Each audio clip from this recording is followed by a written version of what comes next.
This is probably the most famous picture of a climber, frozen in time on the tallest mountain in the world. Mount Everest stands as a colossal wonder of nature. It's drawn humans to its slopes for thousands of years. It cast an unbreakable spell on climbers, dreamers, and adventurers alike. To reach its summit is the ultimate achievement, one that requires years of intense training and an unshakable drive. But even for the world's most skilled mountaineers, Everest remains a deadly adversary, a place where even the smallest mistake can turn a dream into a final resting place. Over 200 bodies rest frozen along the trails, preserved perfectly by Everest's relentless Arctic cold. Some appear as though they've only just fallen, their faces and gear frozen in a moment, like time has stopped just for them. These bodies, some decades old, serve as eerie mile markers for those who attempt the ascent. Climbers and Sherpas alike pass these silent figures, each one a haunting reminder of the risks that come with venturing into this unforgiving realm. At Everest's daunting altitude of nearly 29,000 feet, or over 5 miles, rescue operations are almost impossible. The oxygen levels are so low that helicopters can barely reach these heights, and the terrain is too treacherous for retrieval teams. Even those who have tried to bring others down have sometimes lost their own lives in the attempt. And so, most who die here remain trapped forever, stranded as ghosts of the past. Everest doesn't just challenge you, it keeps a part of you if you fall short. As always, viewer discretion is advised. Picture this. You've made it to the top of Everest, dodging frostbite, avalanches, and total exhaustion.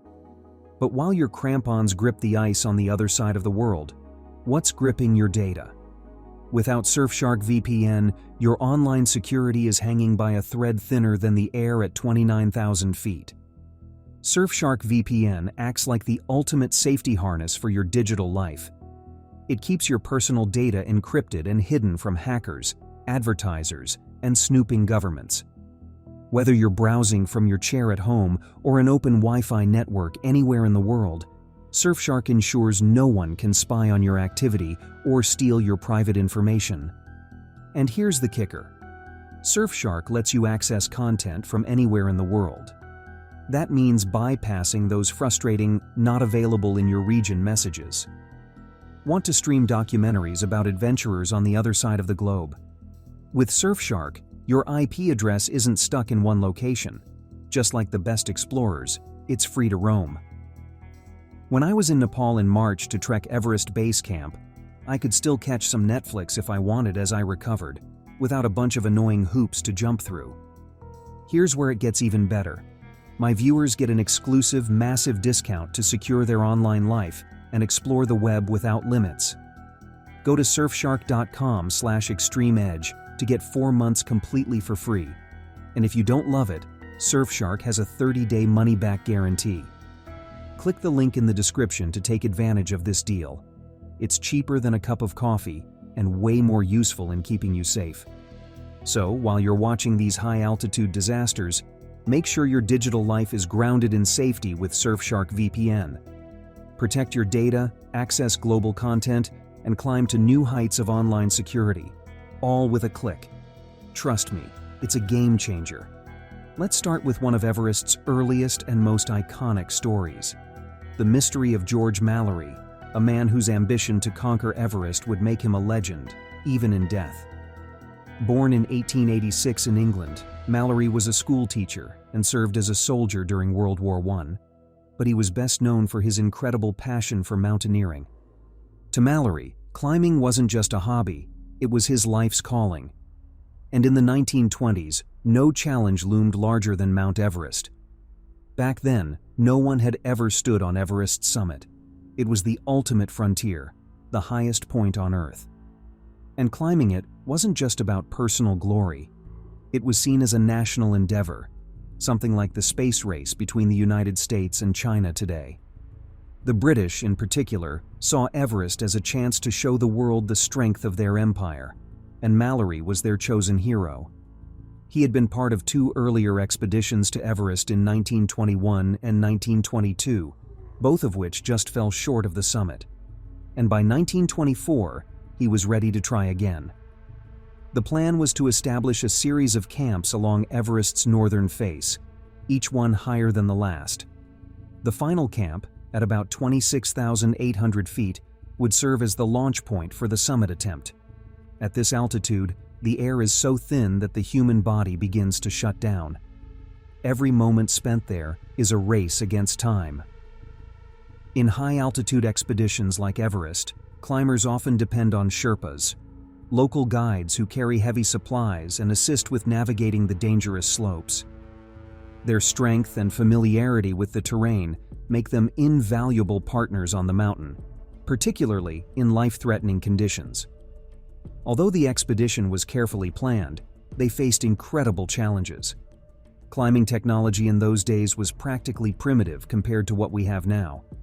Mallory and his team wore woolen clothing and hobnailed boots, which provided little protection from the bone-chilling cold. Supplemental oxygen was still experimental, and many climbers, including Mallory himself, questioned whether it was ethical to use. But despite these limitations, they were eager and determined to reach the summit. On June 8, 1924, Mallory and his climbing partner, 22-year-old Andrew "Sandy" Irvine, left their high camp for their summit push. Irvine was chosen for the climb not just for his climbing skills, but for his expertise with the experimental oxygen equipment, which the team hoped would give them an edge. The pair carried as much as they could manage: ropes, ice axes, and a small Kodak camera to document their achievement if they reached the summit. As they climbed higher, the brutal cold and thin air made each step more difficult. Every breath felt harder than the last, testing both their bodies and their determination to keep going. From the lower camps, the rest of the expedition watched their progress anxiously. Fellow climber Noel Odell reported seeing Mallory and Irvine through a break in the clouds, approximately 800 feet below the summit, around 1 p.m. on June 8, 1924. This was the last confirmed sighting of the pair. What happened next remains one of mountaineering's greatest mysteries. Did they reach the summit and perish on the way down, or did they fall short of their goal? The truth has been lost to history. When the team realized Mallory and Irvine were not coming back, they searched as much as they could, but with no success. Everest had claimed them, and the mountain kept its secrets. For decades, their disappearance became the tale of legend. Mallory's name became synonymous with the spirit of adventure, and the mystery of his fate fascinated climbers and historians alike. Did he achieve the impossible? Was he the first man to stand on the roof of the world? The lack of answers only deepened the allure. Fast forward to 1999, when an American team set out to solve the mystery. Using modern equipment and historical research, they combed the northern slopes of Everest for clues. On May 1st, they made a discovery that stunned the world.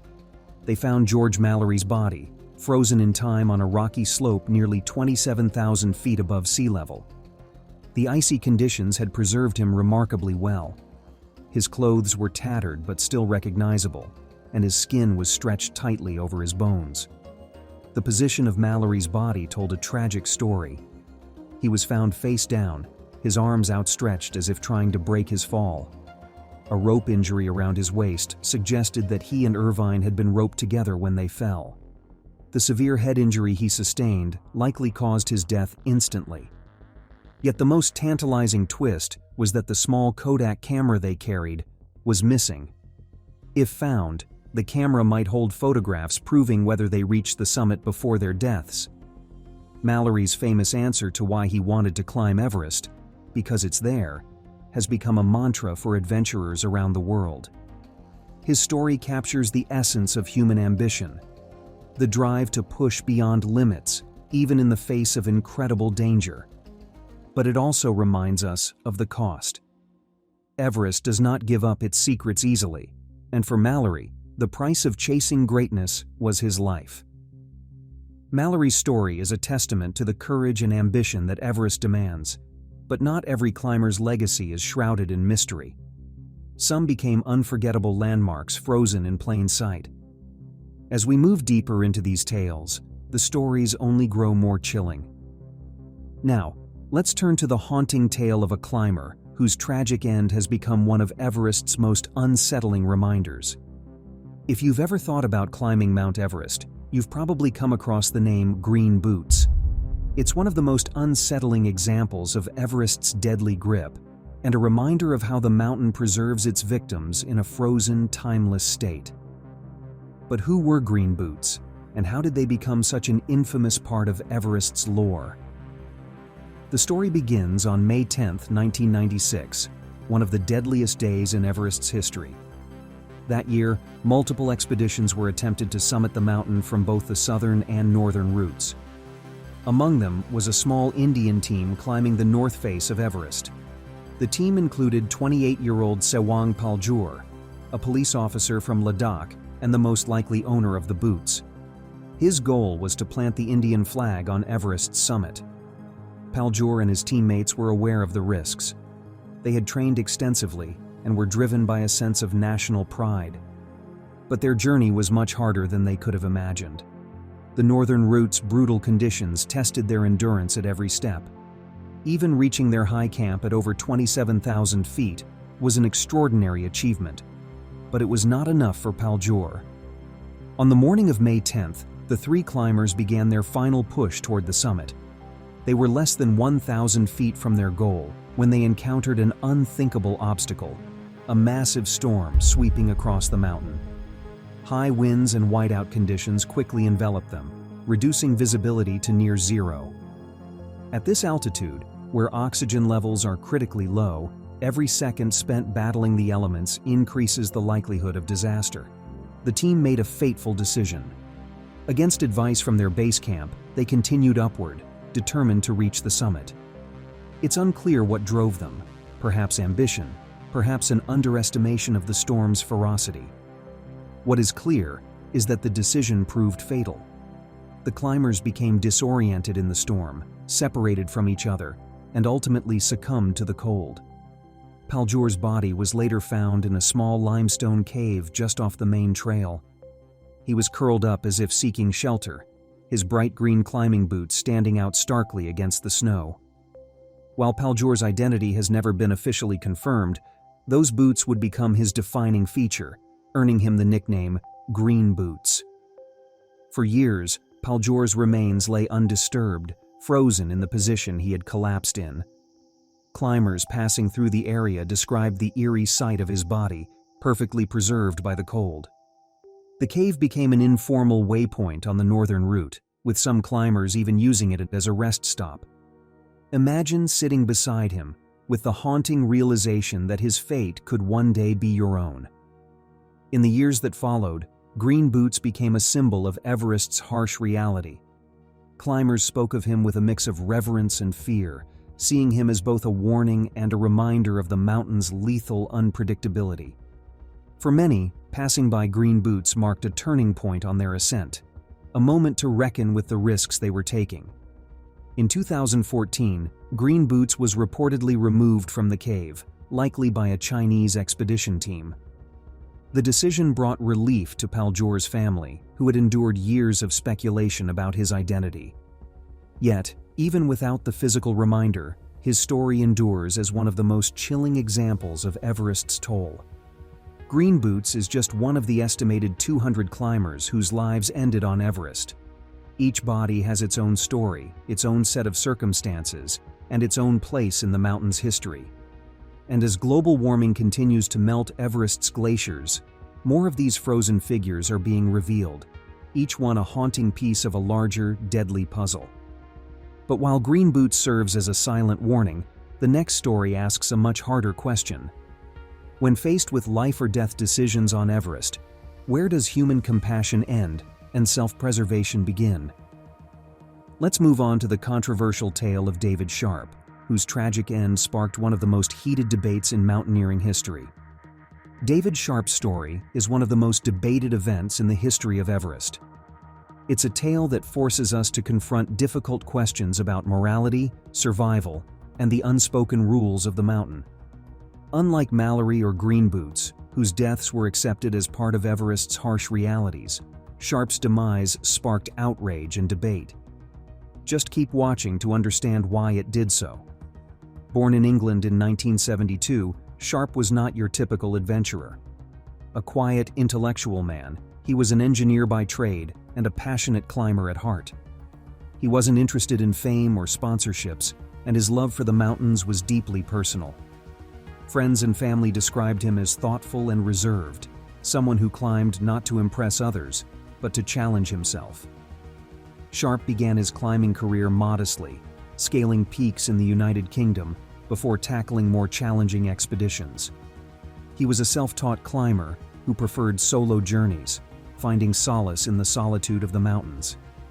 David's first significant achievement in high-altitude mountaineering came with his summit of Cho Oyu, the sixth highest mountain in the world, standing at over 26,000 feet. Remarkably, he achieved this feat without supplemental oxygen, which showed his above-average physical endurance and mental fortitude. This success propelled him into the world of the 8,000ers, the 14 peaks that rise above 26,000 feet. By 2006, Sharp had built an impressive climbing resume. But Everest, which is the pinnacle of every mountaineer's dream, remained unconquered. He had attempted the mountain twice before. In 2003, bad weather and poor conditions thwarted his efforts, and a second attempt in 2004 ended similarly. Undeterred, David returned to Everest in 2006, ready to take on the challenge again. This time, he joined a low-cost expedition with Asian Trekking, a company known for providing minimal support beyond a climbing permit. True to his self-reliant nature, he chose to climb without a Sherpa and carried only 2 bottles of oxygen, far fewer than the recommended amount. Unlike many climbers on Everest who rely on Sherpas for safety and support, David Sharp was determined to tackle the mountain solo, carrying only minimal supplies. Sharp's decision was a testament to his self-reliant spirit, even if it added to his risks. Sharp's plan was ambitious, even risky. He would climb the northern road of Everest, the same path that had claimed so many lives, including green boots. He would do it alone, without Sherpas or supplemental oxygen, and on a tight schedule. It was a bold decision, one that hinted at his immense confidence and trust in his mountaineering skills. On May 13, 2006, David Sharp embarked on his solo ascent of Mount Everest. The northern route that David chose was known for its harsh conditions. Unlike the southern route, the northern path through Tibet offers fewer chances for rest and recovery. Its exposed ridges, icy slopes, and biting winds make it a difficult journey, especially for David, who was attempting it without supplemental oxygen or significant support. But despite the challenges, Sharp pressed on, determined to fulfill his dream of standing on the world's highest peak. In the early hours of May 14th, it's believed, though not confirmed, that Sharp reached the summit of Everest. For a solo climber without any backup or supplemental oxygen, it must have been a nightmare. The body's demand for oxygen increases dramatically at such altitudes, making every step feel like a monumental effort. Exhausted and suffering from hypoxia due to lack of oxygen, Sharp began his descent into the darkness. Due to worsening weather conditions, David stopped to rest at a small limestone alcove known as Green Boots Cave at around 26,000 feet. This spot, as you know, was where Paljor lay frozen in the cave, serving as a grim landmark. And it was here David Sharp would spend his final hours. Over the next 24 hours, over 40 climbers passed David as he lay slumped in the snow, his body partially frozen and barely responsive. Some mistook him for Green Boots, others checked briefly, but decided he was too far gone to save. At these altitudes, even the smallest delay can threaten another climber's life. The harsh reality of the death zone is that survival often outweighs compassion, and any attempt to save David could have cost other lives. One of the most haunting details of David's ordeal was the video captured by a climber who stopped to check on him. The footage shows David, frostbitten and motionless, with his boots sticking out of the cave entrance. His face must have been partially covered in snow, and though he is alive, his condition is beyond critical. The image is one of profound isolation, a man surrounded by others, yet utterly alone. It's a gut-wrenching image that underscores the harsh realities of Everest. Even surrounded by other climbers, Sharp was utterly alone in his final moments.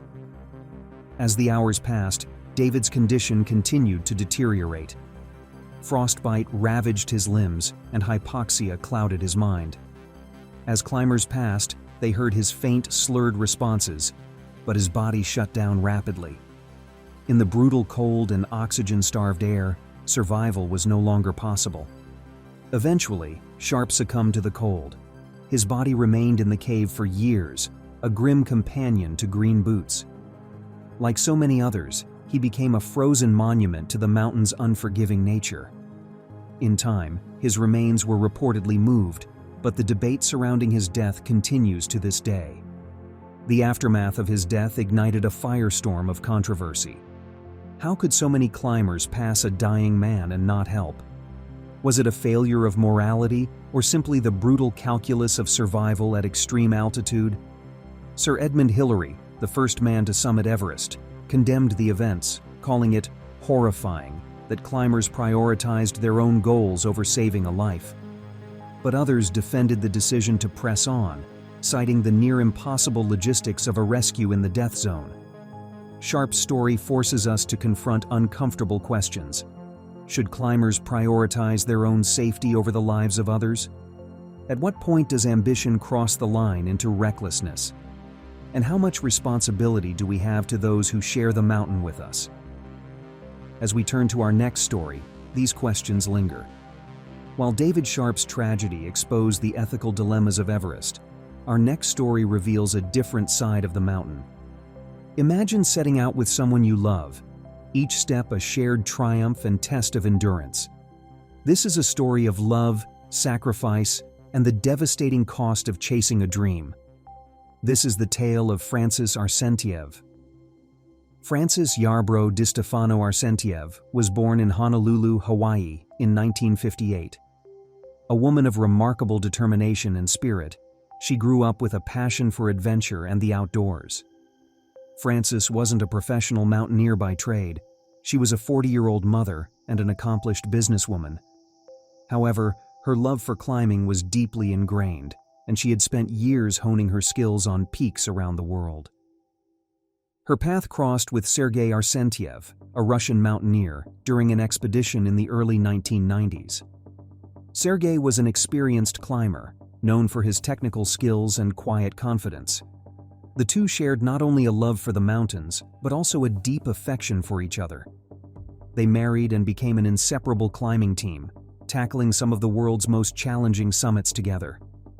By 1998, the Arsentievs had set their sights on Mount Everest. Their goal was ambitious.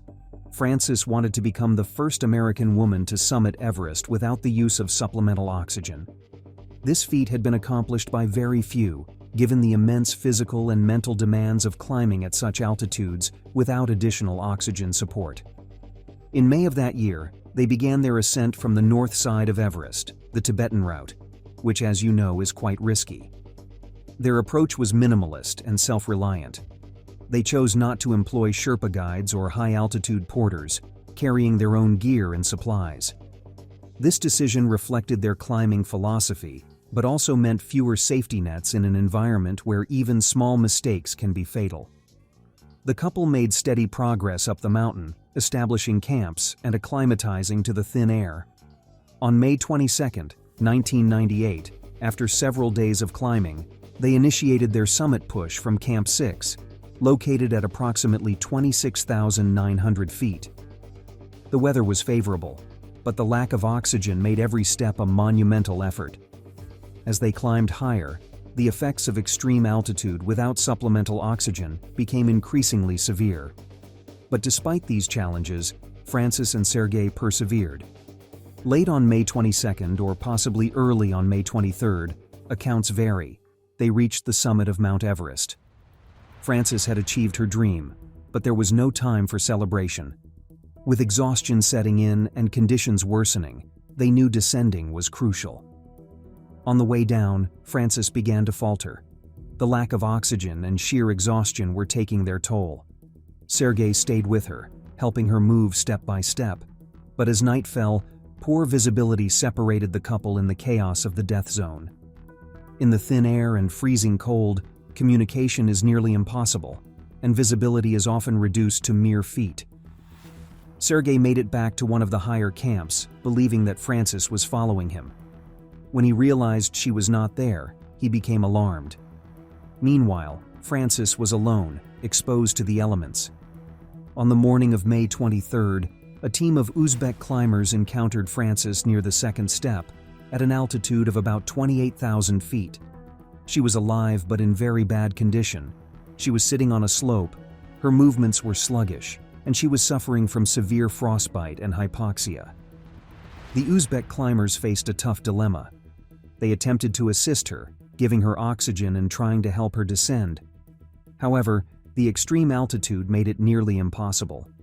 Every minute they spent with her put their own lives at significant risk. After exhausting their resources and realizing they could do no more, they made the heart-wrenching decision to continue their descent. Meanwhile, Sergei had set out from the camp to find his wife.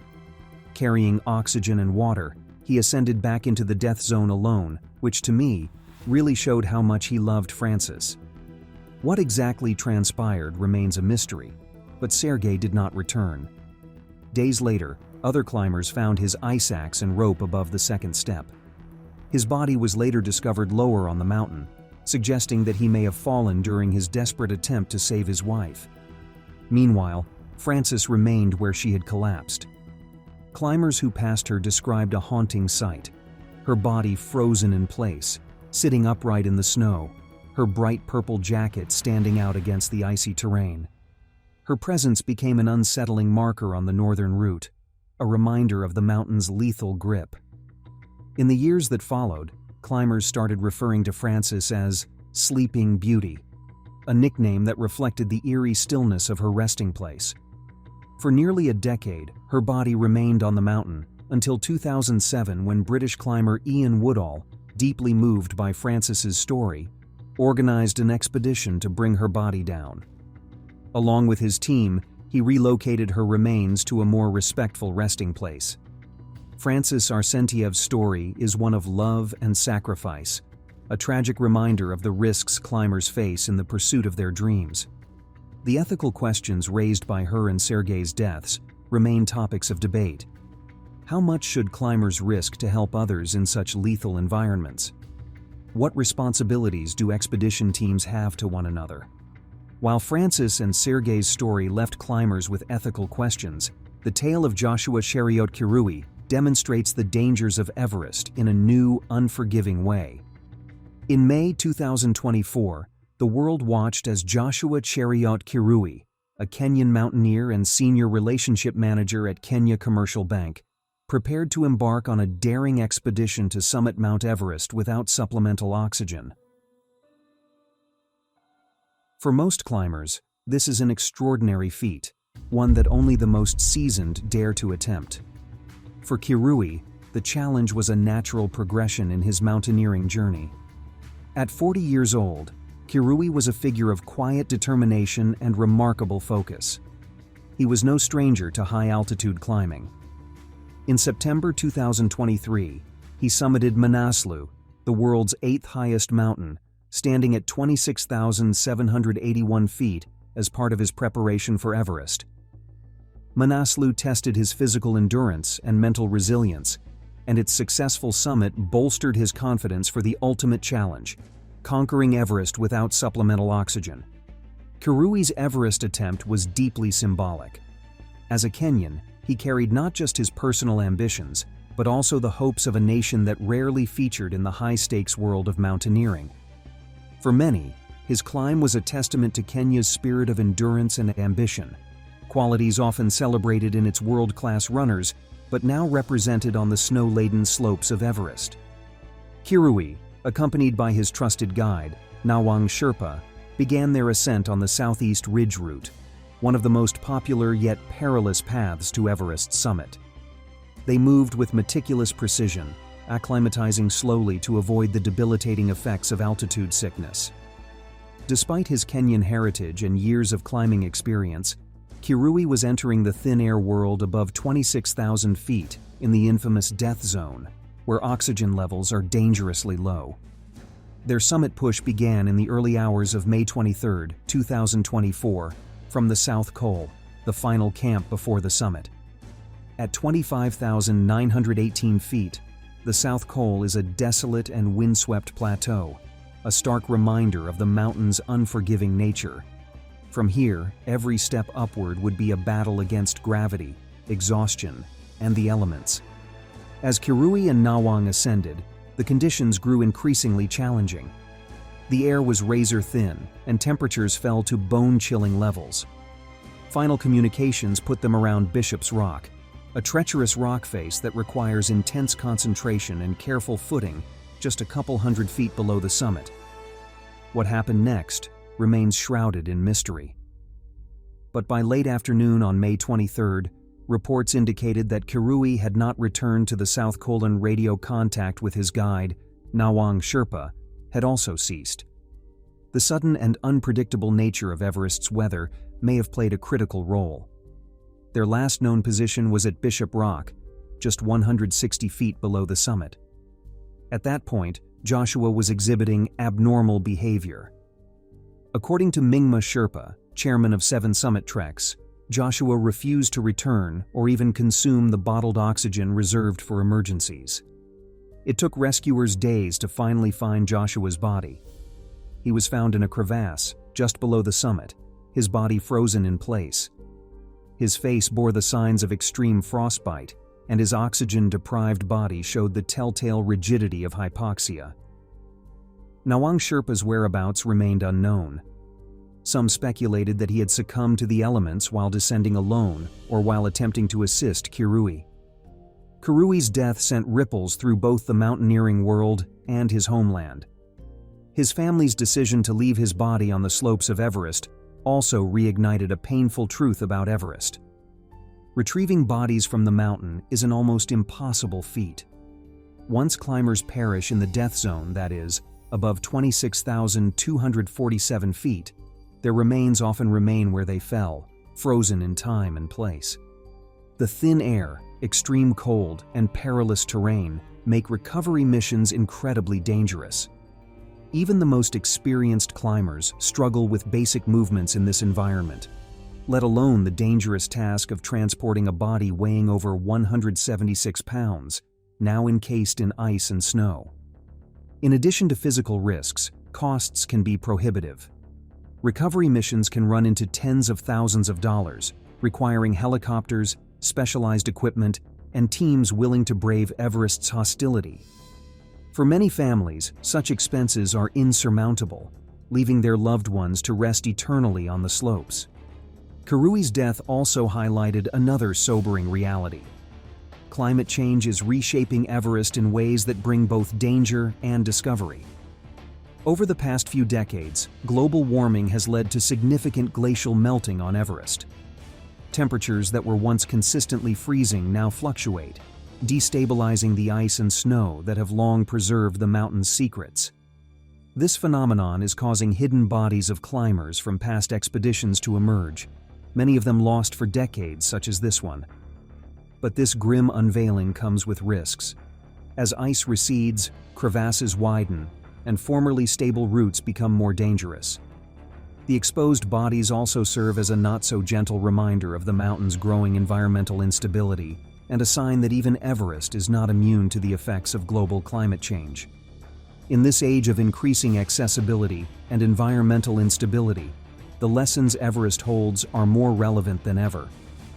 It challenges us to reflect not only on the pursuit of personal goals, but also on our responsibilities towards each other, the environment, and the shared stories that define our humanity.